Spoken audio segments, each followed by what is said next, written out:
Hello and welcome to this HR Summit here on Bright Talk about retaining your top talent. My name is Deb Calvert and I present webinars for HR and webinars for people in sales here on the Deb Calvert channel. I hope you'll come back and check other content that I've made available. For those who are new to Bright Talk, let me give you a little orientation. You've got some tabs that you'll want to be sure to notice. The orange one that says Get Live Support Now. If you have any technical difficulties at all, just go right there. Bright Talk is awesome about helping live in the moment if you have any technical difficulties. If you have any questions for me, please post them. I'd like to be able to see those throughout the presentation. I'll try to answer them as they come. If there are any that I don't get to, I promise you I'll follow up afterwards via email. At the end of the presentation, I appreciate any reviews, comments that you want to leave. Those always help me to get better and better. And there's one more tab I want to point out. It's called Attachments and Links. And today with this topic, I've really loaded that up with a lot of bonus content. I'll refer to it as we go and as it becomes relevant. I believe the top attachment in there, the one that should be right at the top of the stack, is a PDF of the slides that I'll be presenting today. So if you are someone who likes to print those and take notes along the way, please notice that that's right there waiting for you. Okay, well, as I said, I'm Deb Calvert. My company is called People First Productivity Solutions. We help organizations to build organizational strength by putting people first with people practices that improve employee engagement, helping you to retain your top talent, and to be able to engage your employees so they have a sense of satisfaction and belonging in the work. We do focus on employee engagement with everything we do, and the reason we do that is because employee engagement really matters. It's more than a business buzzword. It's more than a metric that comes around with a survey you do every 1 or 2 years. Employee engagement is the secret sauce of achieving just about anything you want to in business. So here's a definition that I really like. It's from the CEB. I like this because it pinpoints two very important things about employee engagement. First of all, that it's a heightened emotional connection, and that emotional connection the employee feels toward your organization that triggers them, it influences them, causes them to apply additional discretionary effort to their work. And the emotional connection plus the additional discretionary effort unleashes a whole host of benefits. All those benefits make engagement the primary enabler to execute on any business strategy. And if you're someone in HR who struggles in any way to get your people initiatives approved and funded, then you really ought to know why what you do has such a big impact. You might need some stats and data to back up what you do so that others in the C-suite don't think that engagement is just a nice to have, but they understand how critically important it is to the success of all initiatives in your business. So I want to walk you through a domino effect. And I've also included for you, in the next attachment you'll see in your list, a very long document that has collated tons and tons and tons of research that's out there about employee engagement and the impact that it has, so that you can use that to make the business case for your initiatives. But here's what happens. When you have employee engagement, that heightened emotional connection that causes people to apply additional discretionary effort, when you have that, of course, you're more likely to retain your high potential talent. It just makes sense. If they're emotionally connected to the business, they're more likely to stick around. And when they stick around, they're applying additional discretionary effort, they're working harder, they're doing better, and as a result of that, by every possible metric, productivity levels are proven to be higher when the level of engagement is higher. This is proven by the quality of the output as well as the quantity. the reductions in overtime, reductions in tardiness, absenteeism, workers' comp claims. You're going to get more work in less time, and it will be higher quality. Not only that, but the better productivity, the fact that your top talent is sticking around, that translates into improved customer satisfaction, significantly improved levels of customer loyalty. And only naturally, common sense here.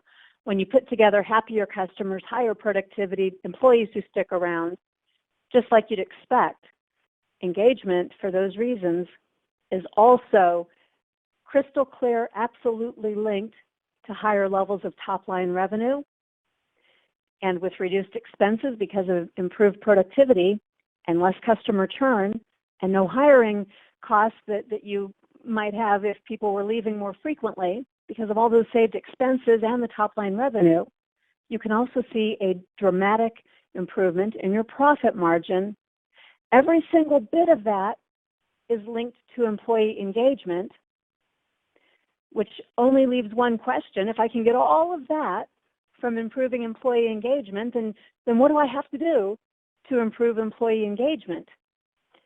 And the answer is easier than you might think. It's been measured by demographic variables such as age of the employee, part of the world, job title, how long they've been with the organization. All sorts of demographic variables have been measured. None of them make all that much impact on engagement levels. But the one thing that does is the manager. By developing managers, by helping them to develop as leaders, you can significantly increase engagement and have this entire domino effect. Let me just give you a summary of some of the data that's out there. As I said, there's an attachment with lots more that you can access. But since that wasn't my main topic today, I'm not going to go too deep into it. This is just a summary of the types of benefits that are found when companies increase their level of employee engagement. And as you can see by what's on screen, these are no small numbers.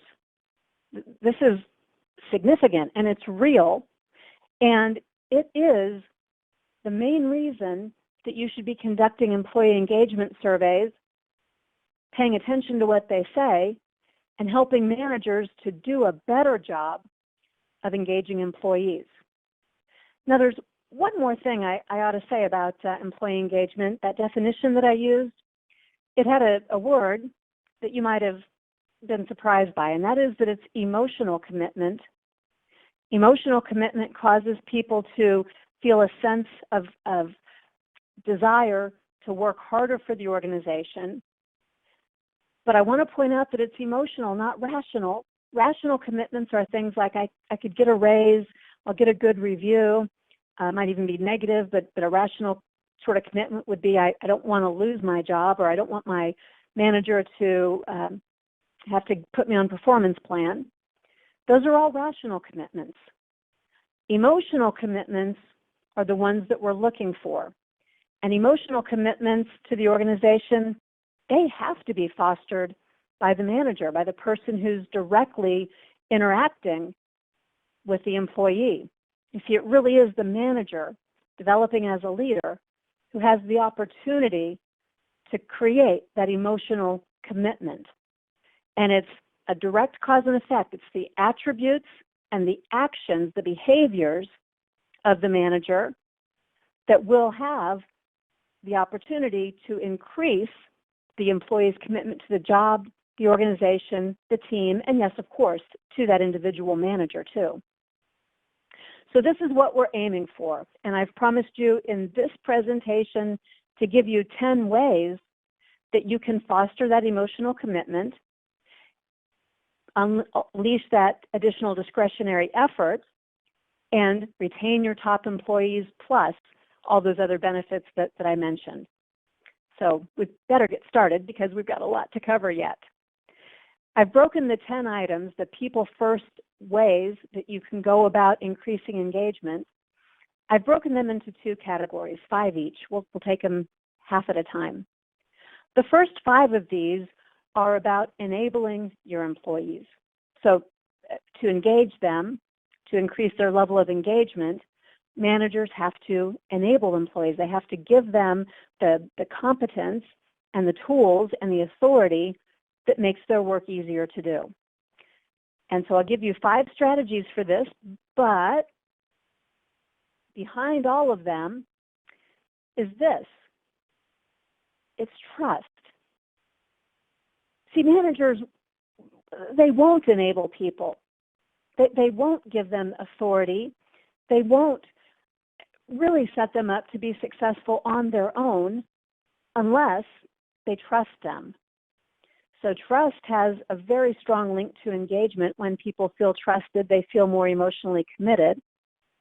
But in a practical translation of that, people can't do the work unless managers trust employees. They have to trust them so that they can allow them to interact with customers on the organization's behalf, so that they can make decisions when they go to meetings representing the division or department, so that they can have a voice in shaping decisions and solving problems that affect them. Employees need to see themselves as being part of something greater, and they can't see that if they're not trusted enough to be given that window to see the greater purpose of the organization and how their work fits as a part of that. It's not just that the employee needs to, or the manager needs to be trustworthy, it's that the manager also needs to be able to trust people on the team. And when they do, when managers trust people, when they are able to overcome breaches of trust and rebuild that trust, then they will be much better at these first 5 strategies that all have to do with enabling employees. And the first of those strategies is that they will then enable people by delegating work to them. I have an infographic that I've put into the attachments for you that's all about delegating.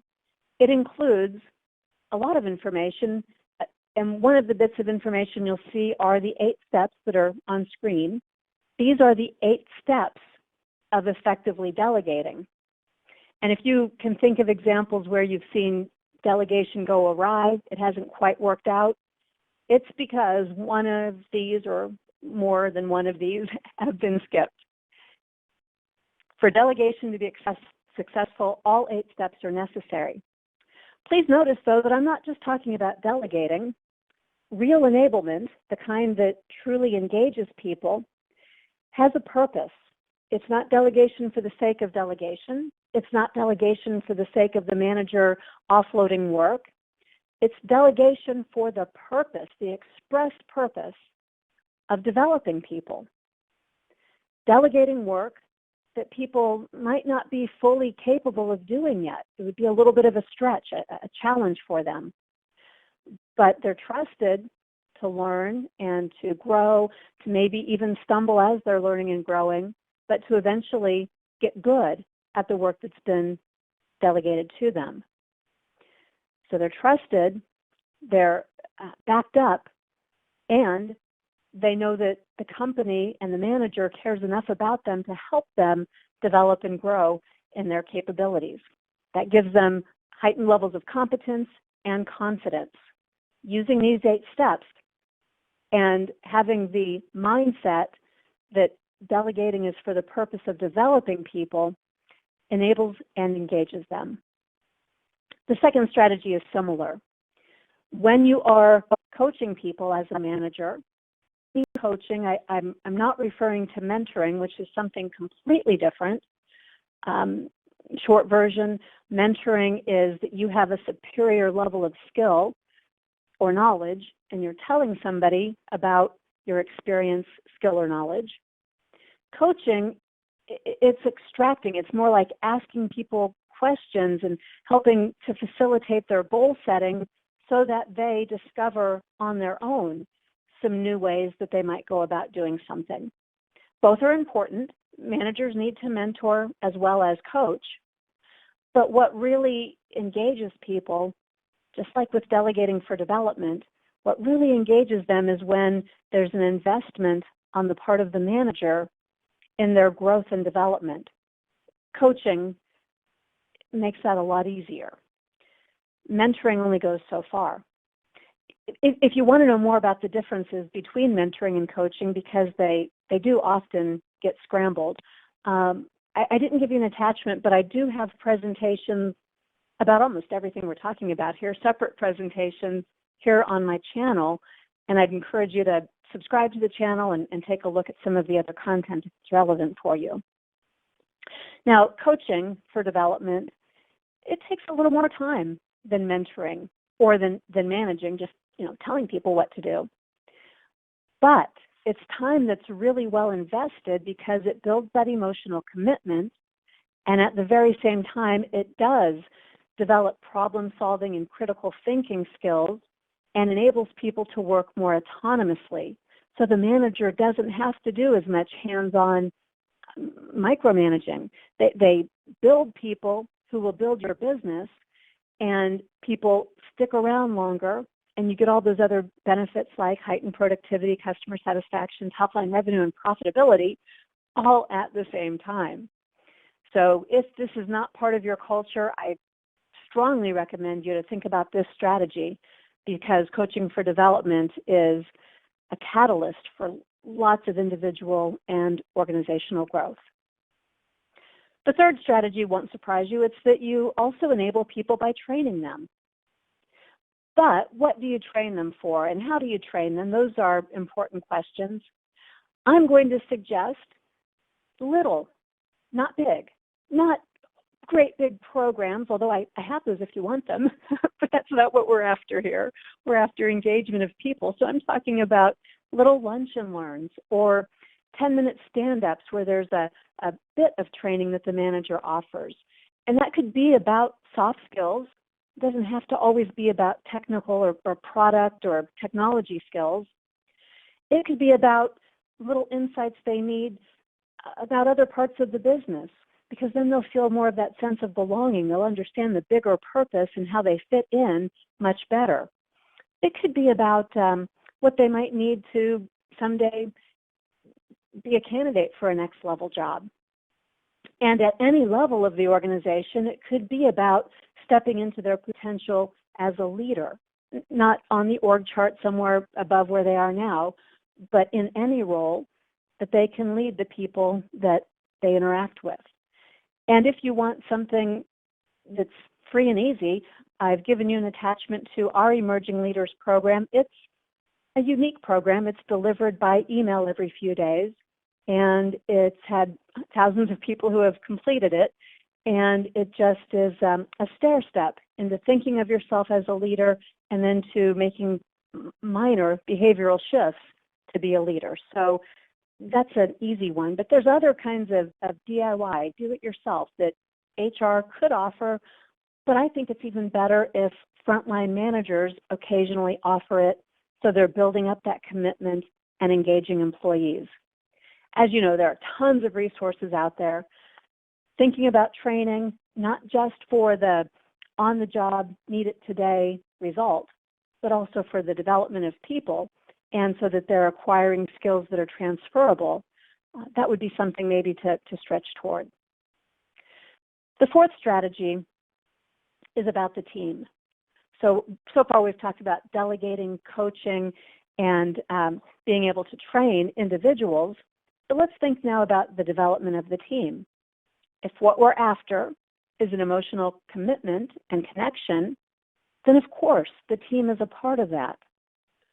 So to be able to bring the team together, to help people feel like they're part of the team, to feel like they are contributing to the team, there is some deliberate attention needed for strengthening a team, to help them know what their common goals and purposes are, to help them understand how to collaborate, to help them see where they fit in and what the handoffs are throughout the team. Where are the roles and responsibilities? What does it mean for this team to be effective? All of these are important questions for teams, and if there is any dysfunction in your team, you want to diagnose that and do some deliberate team building so that people aren't stymied by that and certainly aren't feeling emotionally disconnected because of it. You know what I'm going to say. Over in the attachments, I've given you some follow-up resources on this one too. So be sure and follow along in those attachments. And then finally, the last of our enabling others strategies to get that emotional commitment and that engagement is for, back to the individual, the manager to be sure to be connecting one-to-one.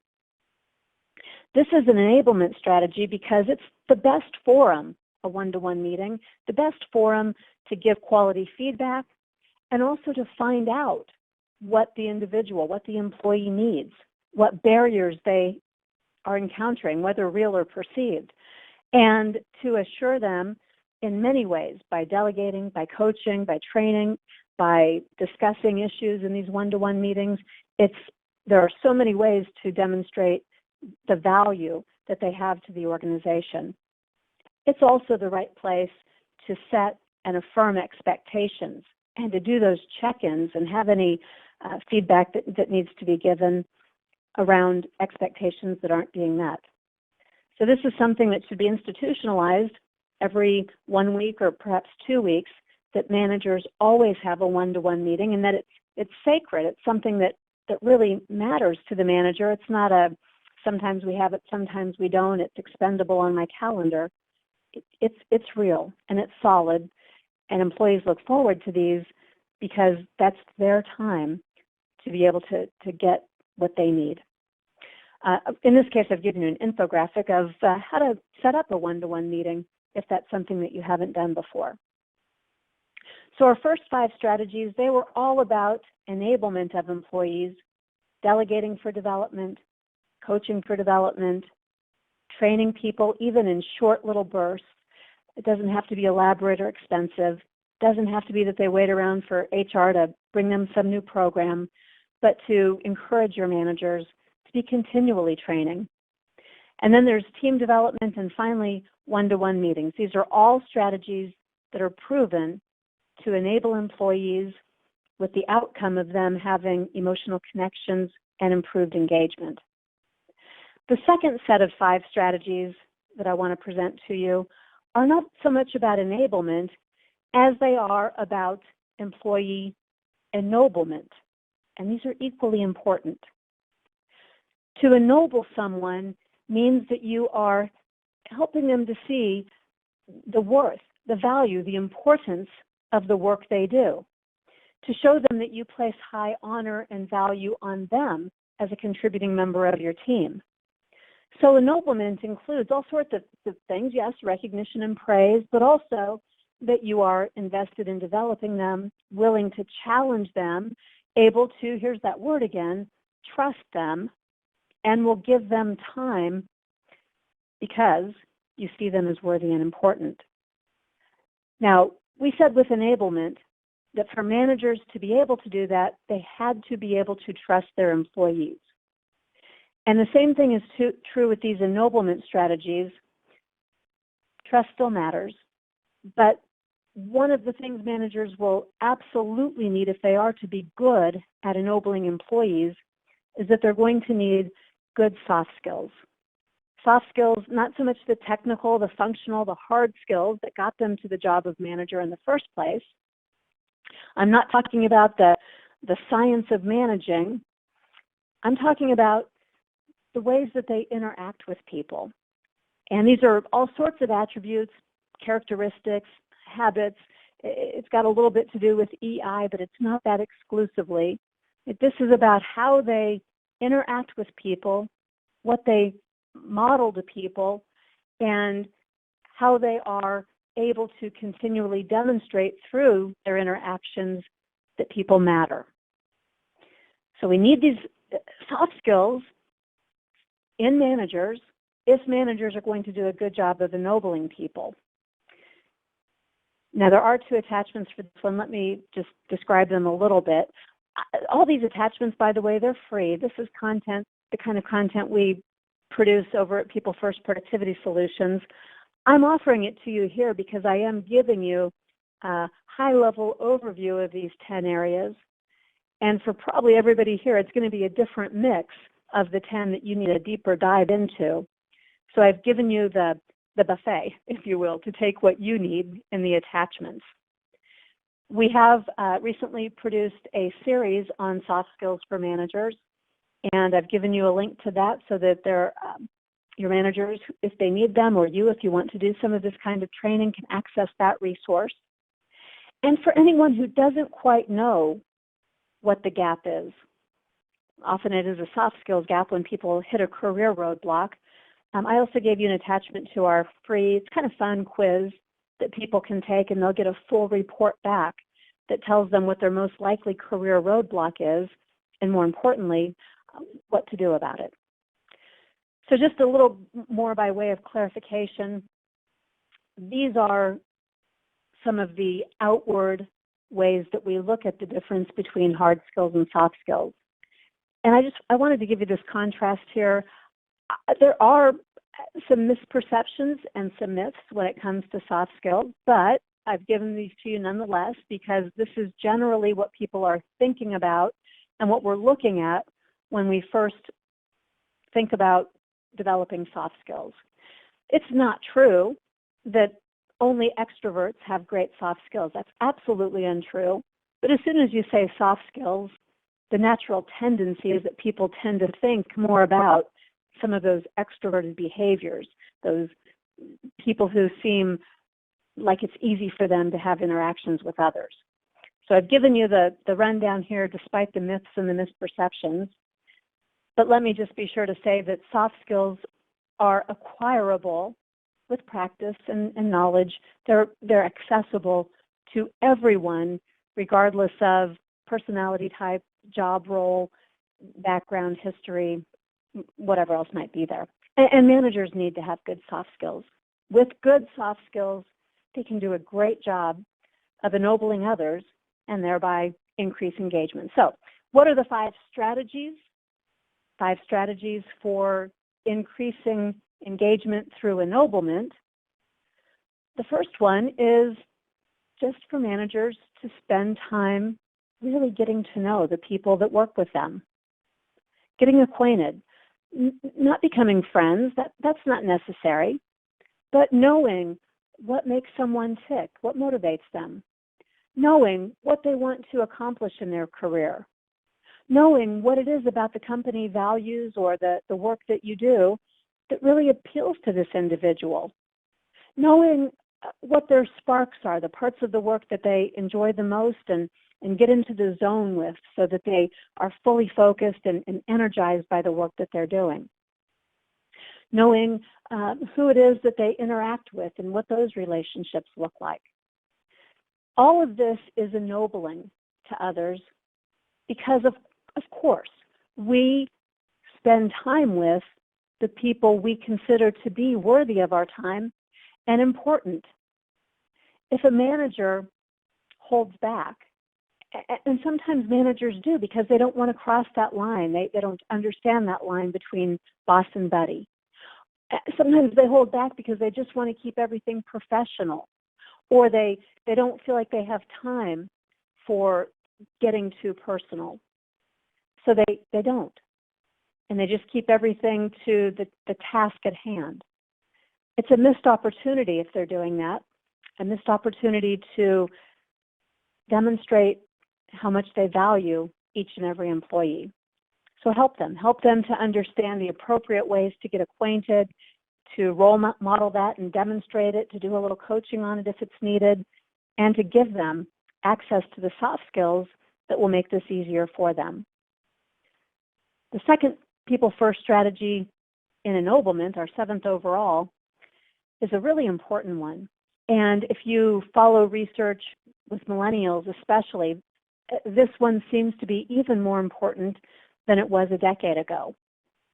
And that is simply to let people know that what they have to say matters, that we want to hear the opinions and the ideas from every member of the team. This causes people to feel a sense of commitment. It causes them to feel such a sense of commitment that even when their ideas aren't the ones that became the final solution that was chosen, the fact that they had a voice and that they were dignified because someone listened to what they had to say increases their level of commitment to the decision that ends up being made. If decisions are made unilaterally and people aren't involved or anybody feels excluded, they're going to be less committed to the decision that was made. They're not going to buy into it. They might even resist it. They'll be partially engaged in it. And that doesn't get the work done, not as well as it could be done if that additional discretionary effort were being applied. So managers should know the value of making every voice count. They should be deliberately asking questions, seeking diverse opinions. When decisions come too quickly, they should be mining for some conflict. What other ideas have you heard? Let's pull this apart. Let's see if there's anything else we're missing. Let's have someone play devil's advocate and see if we can't poke holes in this before we proceed. Making sure to bring all the voices in is very, very important. There's a webinar all about how to do this if you have an interest in learning more about how to do it. The eighth strategy, still about ennobling people, making them feel worthy and important, is that managers share a vision that goes beyond the goals and the measurable outcomes of today's work. And this is where it becomes important for managers to know how to manage work and how to lead people. Those are two different things, two hats, manager and leader, that every manager ought to wear if they're to do good in enabling and ennobling people. See, there's got to be something bigger than the task at hand. People want to know, what is this all about? And they want to share in a vision that is inspiring to them. So a manager has to know the vision. Hopefully it's a shared vision because they were getting all voices in and people contributed to the shaping of the vision. And then managers are continually breathing life, inspiring, breathing life back into that vision over and over again. And because they've gotten acquainted with people, they know what makes each individual tick. They know what motivates them. They know what they want to achieve. So they're showing them what's in it for me. They're showing each individual how their own interests can be realized by enlisting in the vision. And over again, managers are reminding people that they're an important part, no matter what job role they have. They are contributing to a vision. The vision is bigger than all of us, and it unifies us, and it makes the work that we do very inspiring, very ennobling. That brings us to strategy 9. You can't overdo this. To show people how their tasks are linked to the vision, to show people the answers to these questions, the ones that are on screen, people seldom ask these questions out loud, but they are asking these questions as they get up in the morning and think about the work they have to do that day. These questions are in the back of their head. When they get their performance review and it's all said and done, they're using that as a measure of whether or not they're special, important, whether or not they belong here. When they interact with other team members, when they have one-to-one meetings with their manager, when they are given feedback, these questions lurk in the back of their mind. And these questions influence their emotional connection to the workplace and their choice, because it's always a choice, their choice about how much effort to apply to the work that they do. So managers know these questions are being asked. They don't have to answer them outright, but they can answer them all at once by just helping people see that no matter what the work they do is, it helps to bring something bigger to life, the vision, the nobility of the work that you do, and that they're a part of it. Now, there's one more way that managers ennoble people. It's the one that perhaps was most obvious when I introduced that word, ennoblement, and that is that managers recognize the work that people do, not just the result. They don't wait until some future point when the goal has been reached and then say thank you. More importantly, they recognize the effort along the way. They notice when somebody puts in the extra hours. They notice when someone's really struggling, because at that moment, when they're really struggling, that's when they need encouragement the most. Encouragement is putting courage into. People need courage when the going gets rough. So managers notice, they recognize the effort, they help people by enabling them to also have the achievement, but they affirm what they see. They dignify the efforts along the way, and they use an appropriate PNR. That's from the book, How Full Is Your Bucket? PNR is a positive to negative ratio. So for every one negative feedback, there are only 5 positive feedbacks that a manager needs to give an employee for there to be the right balance and for optimum workplace effectiveness. So 5 positives to 1 negative, which means you've got to be doing a lot of recognizing and affirming and encouraging and praising and acknowledging along the way. So you've got those 5 in the bank when the time comes to give some constructive type feedback. And recognizing and rewarding, it's more meaningful when it's timely, when it's very specific, and when it's personalized. It's not just generic, hey group, good job today. But that just doesn't have the same power to truly ennoble people and emotionally connect them. For managers, here's an important point. Managers feel good, and they too get bolstered when they give specific, timely, meaningful feedback, positive recognition to others. So there's a dual benefit here for the person receiving and the person who's giving the recognition or doing the rewarding. I should point out that recognitions and rewards do not have to be time-consuming. They don't have to cost a penny, and they don't have to be fake. In fact, they shouldn't be any of those 3 things. The most meaningful recognition is spontaneous in the moment, and it's meaningful because it's personal. It's the fact that somebody saw you and what you did, and they took the time to notice it and comment on it. That's what really gets the most ennoblement of all. Okay, well, when you roll all of this up, this is what we do. People First Productivity Solutions, this is exactly what we do. We build people who build the business. More to the point, we equip you with the strategies and the tools you need to build the business by building people. Because it's people who make everything else happen, and it's the engagement of people.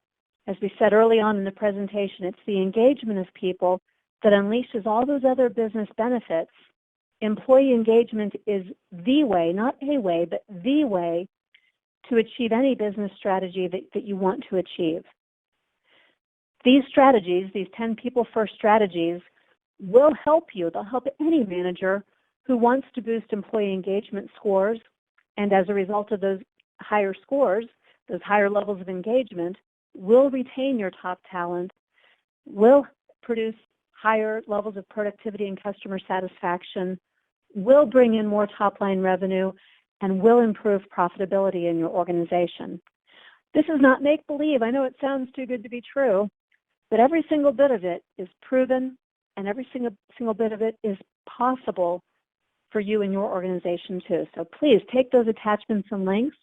This is the time to post any questions that you haven't yet that you'd like me to answer. I'd like to ask you to do one more thing before you leave, and that's to leave a little review for me. And as soon as you leave, I'd like you to connect with me over on LinkedIn. I'm Deb Calvert. The company name is People First Productivity Solutions, and we're here to help. We've put out a lot of free content and resources. I hope that you'll come over to the Connect to Lead community. You'll find a pathway to it if you go to my website, peoplefirstps.com.